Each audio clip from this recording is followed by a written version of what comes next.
So guys, let's discuss this question. Question is, how has the supply demand relationship led to degradation of environment? बहुत simple सी बात है. Supply demand क्या है? As a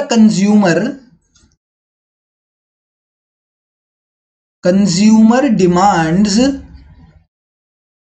goods and services. Consumer को goods and services चाहिए होते हैं, वो उसकी डिमांड करता है. और इस डिमांड को पूरा करने के लिए क्या होता है?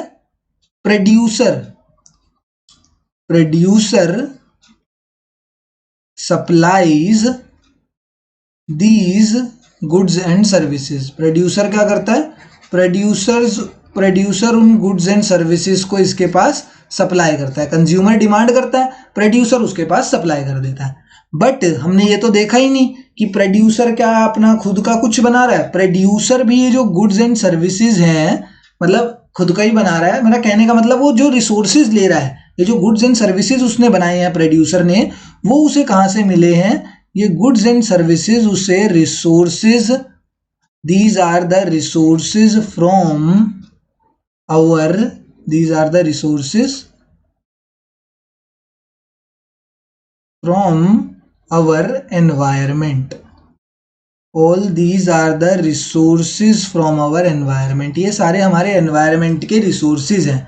एंड जितना ज़्यादा ये सप्लाई इंक्रीज होता रहेगा, उतना ही ज़्यादा ये रिसोर्स एक्सट्रैक्शन जो होता जा रहा है, ये रिसोर्स एक्सट्रैक्शन भी क्या होता जाएगा sir?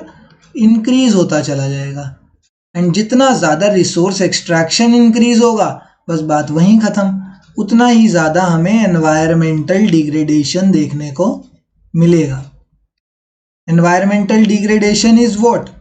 Environmental degradation is a scenario. Environmental degradation is a case where resources are being exploited or extracted. And यहाँ पर क्या हो रहा है? रिसोर्सेज एक्सट्रैक्ट ही तो हो रहे हैं एक्सप्लॉइटेटिवली, बहुत ही ज़्यादा इंक्रीजिंग रेट पर रिसोर्सेज क्या हो रहे हैं? एक्सट्रैक्ट हो रहे हैं. किस वजह से? Because of the demand supply relationship of the consumer and producer. उस वजह से रिसोर्सेज बहुत ज़्यादा रेट पर एक्सट्रैक्ट हो रहे हैं, which ultimately led to environmental degradation. तो ये चीज़ हमें पूरी समझ आ गई. How demand and supply led to the environmental degradation. ये पूरा पॉइंट हमको क्लियर है through this flow chart. Thank you.